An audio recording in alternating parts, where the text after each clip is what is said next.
Hello everyone, कैसे हैं आप सब। आई होप आप सभी जो है समर वेकेशन एंजॉय कर रहे होंगे और साथ के साथ ये प्रेशर भी होगा कि स्कूल खुलने वाले हैं, होमवर्क कंप्लीट करना है, प्रोजेक्ट अभी नहीं हुए हैं, तो ये सारा भी एक बहुत बड़ा एक टास्क होता है छुट्टियों में।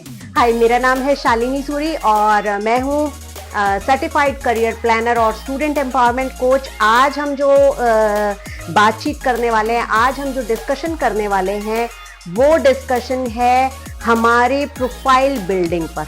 अब प्रोफाइल बिल्डिंग क्या होती है, प्रोफाइल क्या होता है। अब 9th और 10th की अगर हम बात करें, ये जो टाइम है ये सबसे बेस्ट टाइम होता है एक स्टूडेंट के लिए अपने प्रोफाइल को, अपने पर्सनालिटी को बिल्डअप करने का, जो आपको आगे आने वाले टाइम में, आगे आप जब बड़ी क्लासेस में जैसे जैसे आप आगे बढ़ते रहेंगे, वो आपको बहुत ज़्यादा काम आने वाला है।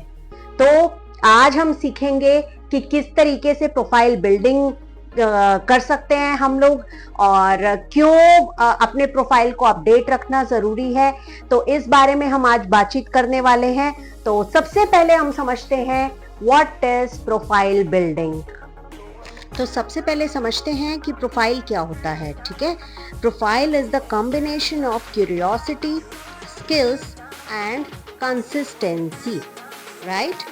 तो जिस तरीके से जो है एक छत को 4 पिलर संभाल के रखते हैं, उसी तरीके से ये 4 पिलर रूल जो है आपके प्रोफाइल को अपग्रेड करेगा with the help off score. अब ये स्कोर क्या है, इसके बारे में बात करते हैं।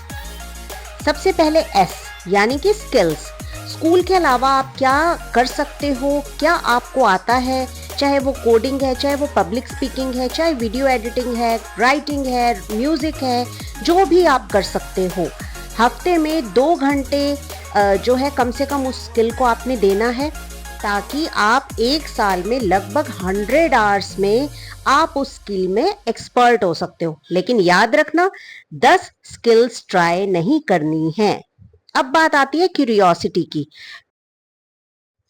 आपको ये प्रूव करना होगा कि आप बुक्स के अलावा और क्या कर सकते हो।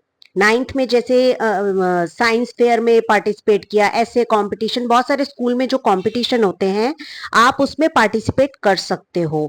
उसके अलावा जो है आप किसी पर्टिकुलर सब्जेक्ट पे जो आपको पसंद है उस पे आप प्रोजेक्ट वर्क कर सकते हो, उसका फोटो खींचो और डायरी बनाना स्टार्ट करो। अब बात आती है आउट सर्च। अब ये आउट सर्च क्या है, इसका मतलब है दुनिया से बात करना सीखो। टॉपर और लीडर में यही फर्क होता है कि जो है टॉपर सिर्फ बुक्स में ही लगा रहता है, लेकिन एक लीडर जो होता है ना, वो और भी एक्टिविटीज में पार्टिसिपेट करता है। जैसे कोई भी सोशल एक्टिविटी है या कोई कैंप लग रहा है, तो उसमें आप पार्टिसिपेट करो, सर्टिफिकेट के लिए नहीं, एक टीम में काम करने के लिए। अब बात आती है रिकॉर्ड। जो भी आपने सीखा, जो भी आपने किया, उसका रिकॉर्ड बनाओ, उसको, उसकी डायरी बनाओ, उसको मेंटेन करो और आप हर महीने उसमें लिखो कि इस मंथ क्या अचीव किया, क्या नया सीखा। तो जिस टाइम आप कॉलेज में जाओगे ना, तो ये डायरी आपके बहुत काम आने वाली है इन फ्यूचर। ये बात आपको हमेशा याद रखनी होगी। ठीक है, इसके बाद अब हम बात करते हैं एग्जाम्स की और एक्स्ट्रा चीजों की। अब इसमें आपको बैलेंस बना के रखना होगा। ऐसा नहीं कि आप प्रोफाइल बिल्डिंग के चक्कर में एग्जाम्स को भूल जाएं। तो 70% फोकस एग्जाम पे और 30% फोकस ऑन स्कोर, राइट। इसके बाद आपको करना क्या है, एक पेपर पेन लेना है, सोचना है और लिखना है कि ऐसा कौन सा काम है जिसको करते हुए मुझे टाइम का पता नहीं चलता। जो भी आंसर हो उसको आप जो है अपनी स्किल समझना। तो देखा आपने प्रोफाइल बिल्डिंग क्या है और क्यों जरूरी है। और अभी जो है कल डे 10 है और डे 10 में हम समझने वाले हैं कि 11th और 12th में ये प्रोफाइल बिल्डिंग आपके किस तरीके से काम आएगी, राइट। इसके अलावा अगर आप ये जानना चाहते हैं कि आपका इंटरेस्ट किस फील्ड में है या फिर आपको भगवान जी ने कौन से पर्टिकुलर करियर के लिए बनाया है, तो आप बने रहिए मेरे साथ, मेरी वेबसाइट पे रजिस्टर कीजिए और अपने सभी सवालों के जवाब आपको वहां पर मिल जाएंगे। तो फिर मिलती हूं कल डे 10 में, और टिल देन खुश रहिए, हमेशा मुस्कुराते रहिए और अपनी लाइफ को अच्छे से एंजॉय कीजिए।